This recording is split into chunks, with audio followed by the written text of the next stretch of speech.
Hello students, welcome to A academy. இன்னைக்கு கணக்கு 9ஆம் வகுப்பு பயிற்சி 5.3 பார்க்கலாம். சரிங்களா?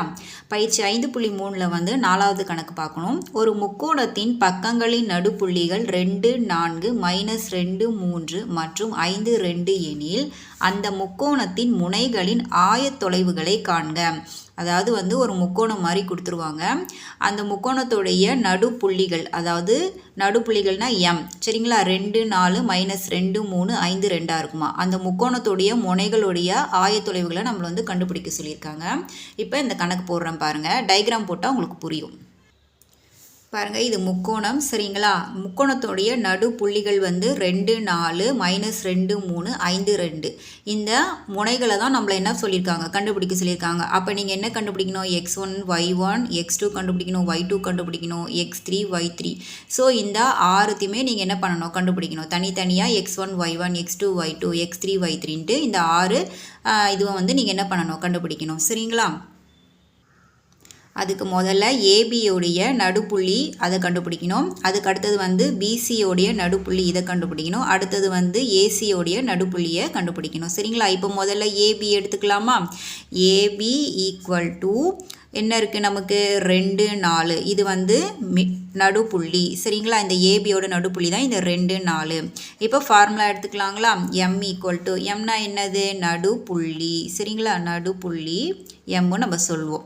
இதோடைய ஃபார்முலா வந்து x1 + x2 வகுத்தல் 2, y1 + y2 வகுத்தல் 2, x1 x2 y1 y2, அதாவது ஏபியோடைய 2 இது எடுத்து நம்ம இங்கே ஃபார்முலாவாக எடுத்துருக்கோம். சரிங்களா? அடுத்தது என்ன பண்ணணும் அப்படின்னா, இந்த நடுப்புள்ளிக்கு என்ன இருக்குது நமக்கு? 2, 4ன்னு இருக்குது. ஸோ இந்த 2, 4யும் போட்டுக்கணும். அடுத்தது இந்த ஃபார்முலாவை எழுதணும். x1 + x2 வகுத்தல் 2, y1 + y2 வகுத்தல் 2 அப்படின்ட்டு எழுதணும். சரிங்களா? இப்போ நமக்கு இது வந்து என்ன பண்ணணும்? சமன்பாடு மாதிரி தயார் பண்ணணும். சரிங்களா? இப்போ இந்த 2க்கு இந்த ஃபார்முலாவை எடுக்கணும், இந்த 4க்கு வந்து இந்த ஃபார்முலாவை எடுத்து நம்ம ஒப்பிட்டு எழுதணும். சரிங்களா? ஸோ இதை ஒப்பிட்டு நம்ம வந்து சமன்பாடு எழுதலாம். 2 ஈக்குவல் டு இதை எழுதணும், x2 + x1 வகுத்தல் 2. சரிங்களா? அடுத்தது 4 இந்த ஃபார்முலா எழுதணும். 4 ஈக்குவல் டு y1 + y2 வகுத்தல் 2. சரிங்களா? இப்போ என்ன பண்ணணும்? இதை வந்து இப்படி பெருக்கல் கொடுக்கணும். அப்போ 2 × 2 எவ்வளோ நமக்கு? 4. சரிங்களா? அப்போது x1 + x2 ஈக்குவல் டு 2 × 2 4. அதே மாதிரி இது எழுதணும். y1 + y2 ஈக்குவல் டு 2 × 4 எவ்வளோ நமக்கு? 8. இது வந்து நமக்கு என்ன அப்படின்னா முதல் சமன்பாடு. இது வந்து நமக்கு ரெண்டாவது சமன்பாடு. சரிங்களா? இப்போ நம்ம முதல்ல 2 சமன்பாடை எடுத்துட்டோம். அடுத்தது என்ன பண்ணணும்? ஏபியை பார்த்துடும். இப்போ வந்து பிசி, இந்த பிசியோடைய நடுப்புள்ளி எடுக்கணும் இல்லையா? இப்போ ஏபியோட நடுப்புள்ளியை நம்ம பார்த்துட்டோம். இப்போ பிசியிலேருந்து நம்ம என்ன பண்ணணும்? சமன்பாடு தயார் பண்ணணும். ஸோ பியும் சியும் எடுக்கலாம். அப்போ x2 x3 y2 y3 அப்படின்ட்டு எழுதணும். சரிங்களா? எழுதிடலாமா? அப்போது எம்பிசி, அதாவது வந்து நடுப்புள்ளி -2, 3. சரிங்களா? இப்போது நமக்கு நடுப்புள்ளியுடைய ஃபார்முலா என்ன அப்படிங்கிறத எழுதணும். என்னென்னு எழுதுவீங்க? x2 + x3 வகுத்தல் 2, y2 + y3 வகுத்தல் 2. சரிங்களா? இங்கே வந்து 2, 3ன்னு மாறும். சரிங்களா? ஏன்னா நமக்கு இங்கே என்னவா இருக்கும்? x2 x3ன்னு இருக்குது, y2 y3ன்னு இருக்குது. ஸோ இதை வச்சு தான் நம்ம எழுதணும். இப்போ வந்து என்ன பண்ணணும்? நடுப்புள்ளிக்கு நமக்கு என்ன இருக்குது? -2, 3ன்னு இருக்குது. அடுத்தது இந்த ஃபார்முலாவை எழுதணும். x2 + x3 வகுத்தல் 2, y2 + y3 வகுத்தல் 2. இப்போ என்ன பண்ணுவீங்க? இந்த -2ஓட இந்த முதல் ஃபார்முலாவை எடுக்கணும். இந்த 3ஓட இந்த ஃபார்முலாவை நம்ம எடுத்து ஒப்பிட்டு ஈக்குவேஷன், அதாவது சமன்பாடு தயார் பண்ணணும். சரிங்களா? அப்போ -2 ஈக்குவல் டு x2 + x3 வகுத்தல் 2, 3 ஈக்குவல் டு இதை எழுதணும், y2 + y3 வகுத்தல் 2. இப்போ இதை நம்ம என்ன பண்ணணும்? பெருக்கல் முறையில் கொண்டு வரணும். அப்போது x2 + x3 ஈக்குவல் டு -2 × இங்கே 2. சரிங்களா? அப்போ x2 + x3 வகுத்தால் ஈக்குவல் டு 2, 2 எவ்வளோ நமக்கு? 4. இங்கே மைனஸ் குறிக்கிறதுனால மைனஸ். ஸோ இது வந்து நமக்கு இது ஒரு சமன்பாடு. அடுத்தது இதை எடுக்கணும் இல்லையா? y2 + y3 equal to 3 × 2. அப்போ y2 + y3 ஈக்குவல் டு 3, 2 எவ்வளோ? 6. இப்போ இது வந்து நமக்கு எத்தனாவது சமன்பாடு? மூணாவது சமன்பாடு, இது வந்து நமக்கு நாலாவது சமன்பாடு. ஓகேங்களா? ஸோ இப்போ அடுத்தது நம்ம என்ன பண்ணணும்? பிசியை எடுத்துட்டோம். ஏபியை முடிச்சாச்சு, பிசியை முடிச்சாச்சு. அடுத்தது என்ன எடுப்பீங்க? இந்த சிஏவை எடுக்கணும்.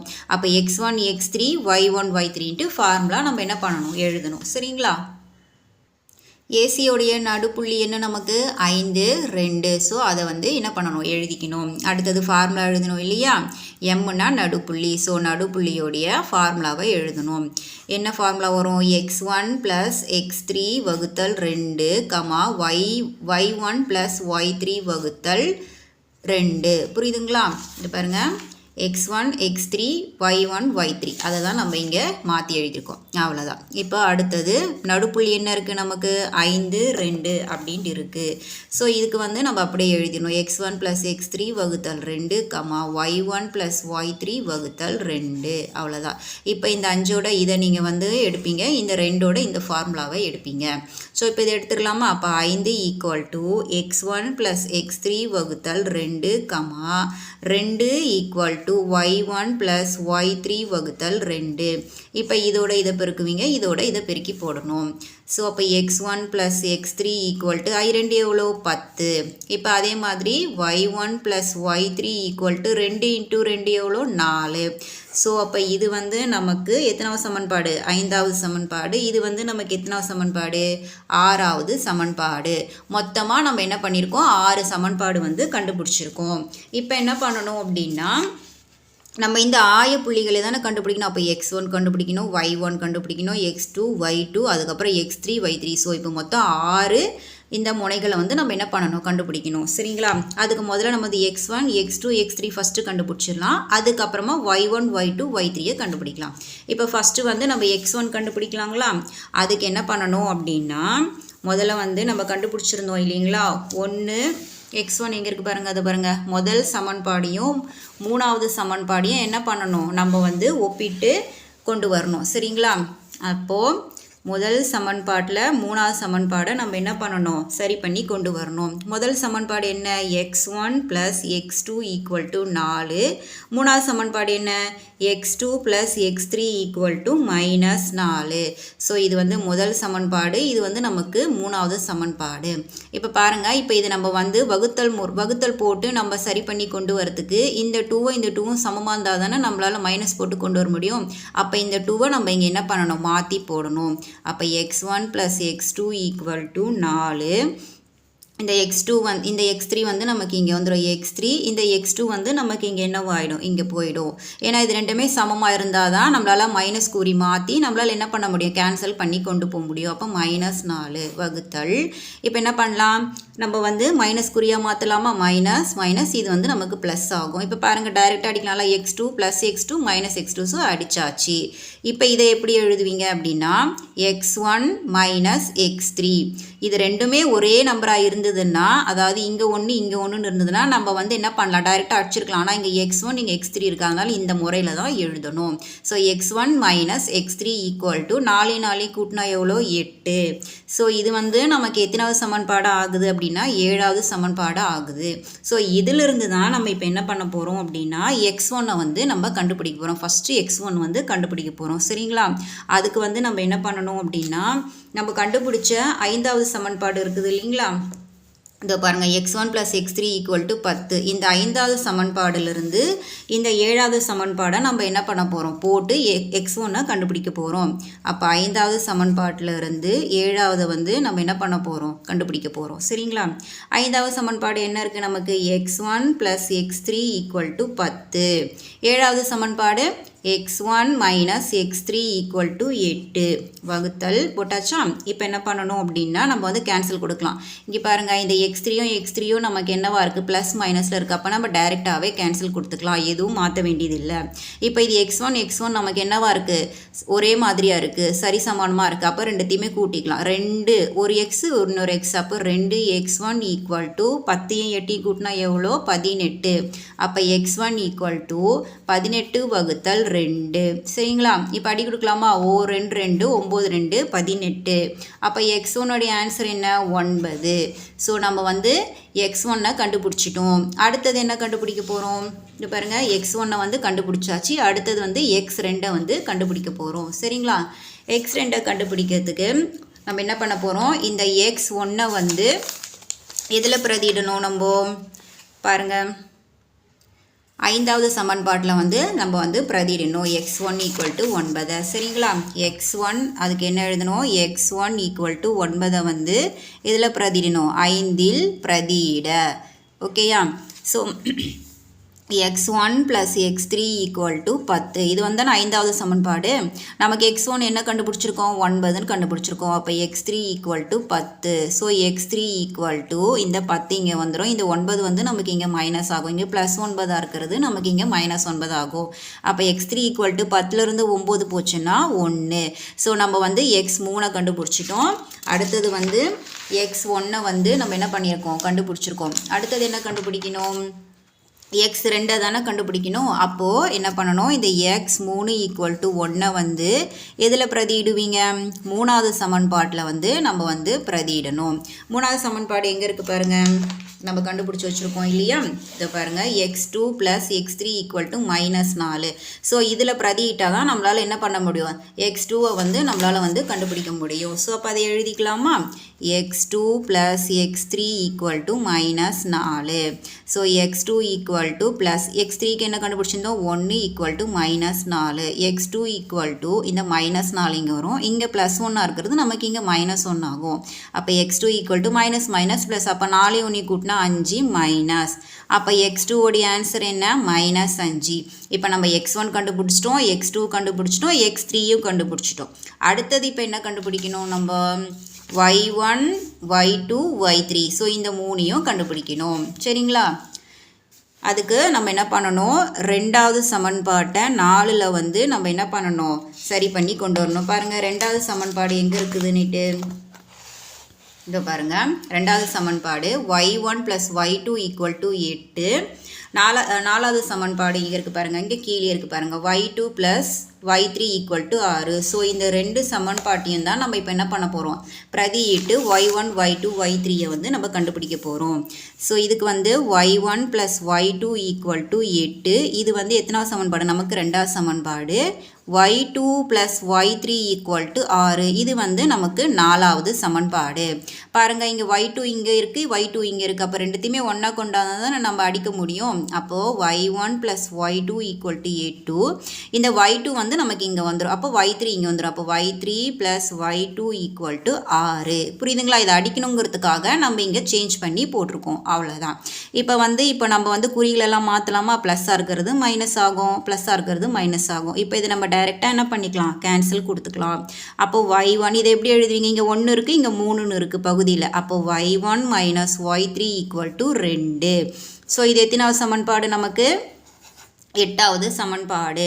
ஸோ இப்போ இந்த 8வது சமன்பாட்டிலிருந்து நம்ம என்ன பண்ண போகிறோம் அப்படின்னா, y1 y2 y3 வந்து நம்ம வந்து கண்டுபிடிக்க போகிறோம். ஸோ அப்போ அதுக்கு முன்னாடி என்ன பண்ணணும், இந்த 8வது சமன்பாட்டிலிருந்து நம்ம கண்டுபிடிச்சி வச்சுருந்தோம் இல்லைங்களா, இந்த 6வது சமன்பாடு, இதை வந்து ரெண்டுத்தையுமே நம்ம போடணும் சரிங்களா. 6வதுலேருந்து நம்ம என்ன பண்ண போகிறோம், 8வது சமன்பாடை வந்து சரி பண்ண போகிறோம். அப்போது y1 + y3 = 4. இது வந்து எத்தனாவது சமன்பாடு, 6வது சமன்பாடு. அடுத்தது 8வது சமன்பாடு என்ன, y1 - y3 = 2. இது வந்து நமக்கு 8வது சமன்பாடு சரிங்களா. இப்போ என்ன பண்ணலாம், டைரெக்டாக கேன்சல் கொடுத்துடலாமா. இப்போ கொடுத்துடலாம். அப்போ y1 வந்து நமக்கு சரி சமானமாக தான் இருக்குது. அப்போ நம்ம என்ன பண்ணிக்கலாம், கூட்டிக்கலாம். அப்போ 2y1 = 4 2 கூட்டினா 6. அப்போ y1 = 6. இந்த 2 வந்து நமக்கு இங்கே என்னவாகும், வகுத்தெல்லாம் வந்துடும். அப்போது 2 2 3 2 6. அப்போ y1 எவ்வளோ, நமக்கு 3. ஸோ இப்போ நம்ம என்ன பண்ணியாச்சு, y1 வந்து கண்டுபிடிச்சாச்சு. பாருங்கள் y1 கண்டுபிடிச்சாச்சு. அடுத்தது என்ன கண்டுபிடிக்கணும், y2 வந்து நம்ம என்ன பண்ணணும், இதில் கண்டுபிடிக்கணும். அதுக்கு y1 = 3 வந்து எதில் நீங்கள் வந்து பிரதியிடணும், 6ல் வந்து பிரதியிடணும். 6வது சமன்பாடு நமக்கு என்ன இருக்குது பாருங்கள், y1 + y3 = 4. ஸோ இதில் பிரதியிட்டால் தான் நம்மளால் y3யை என்ன பண்ண முடியும், கண்டுபிடிக்க முடியும். ஸோ அப்போது 6ல் வந்து என்ன பண்ணணும், பிரதியிடுக. y1 plus y3 equal to 4. y1 என்ன கண்டுபிடிச்சிருக்கோம் 3, y3 equal to 4. ஸோ அப்போ y3 equal to 4. இந்த 3 வந்து நமக்கு இங்கே என்னவாகும் மைனஸ் ஆகும். y3 equal to 4லிருந்து 3 போச்சுன்னா எவ்வளோ 1. ஸோ y1ஐயும் கண்டுபிடிச்சிட்டோம், y3யும் கண்டுபிடிச்சிட்டோம். இப்போ கடைசியாக என்ன கண்டுபிடிக்கணும், நம்ம y2 வந்து கண்டுபிடிக்கணும். அப்போ y3 equal to 1 நீங்கள் எதில் பிரதியிடணும், 4ல் வந்து பிரதியிடணும். ஸோ 4 என்னன்னு பார்த்துடலாமா? பாருங்கள், 4வது சமன்பாடு என்ன இருக்குது நமக்கு, இங்கே இருக்குது பாருங்கள், y2 + y3 = 6. ஸோ இதில் பிரதியிட்டால் தான் நம்மளால் y2 என்ன பண்ண முடியும், கண்டுபிடிக்க முடியும். ஸோ அப்போது y3 + y2 = 6. இதுதான் வந்து 4வது சமன்பாடு. ஸோ y3க்கு என்ன கண்டுபிடிச்சிருக்கோம் 1 + y2 தானே கண்டுபிடிக்கணும், அதனால் அது அப்படியே போடணும் 6. அப்போ y2 = இங்கே 6 இருக்கும். இந்த 1 + 1 நமக்கு இங்கே என்னவாகும் -1 ஆகும். சரிங்களா? y2 = 6லிருந்து 1 போச்சுன்னா எவ்வளோ 5. ஸோ அப்போ y2வோட ஆன்சர் என்ன 5. y1 3ன்னு கண்டுபிடிச்சிட்டோம், y3 3 y3 வந்து 1, y2 வந்து நம்ம 5ன்னு கண்டுபிடிச்சிருக்கோம். அவ்வளோதான். இப்போ நீங்கள் கடைசியாக என்னென்னு எழுதணும், இப்போ x1 x2 x3க்கு எழுதணும், y1 y2 y3 இது 3த்துக்குமே ஆன்சர் எழுதி முடிக்கணும். சரிங்களா? பாருங்கள், என்னென்னு எழுதுவீங்க, முக்கோணத்தின் முனைகளின் ஆயத்தொலைவு ax1 y1 9 3, bx2 y2 -5 5, cx3 y3 1 1. So நம்ம x1 x2 x3 எல்லாம் கண்டுபிடிச்சோம் இல்லையா, அதெல்லாம் எழுதியிருக்கேன், y1 y2 y3. ஸோ இப்போ நம்ம அந்த படத்தில் எழுதிடலாமா, x1க்கு என்ன கண்டுபிடிச்சோம் 9, y1க்கு 3, x2க்கு -5, y2க்கு 5, x3க்கு வந்து 1, y3க்கு 1.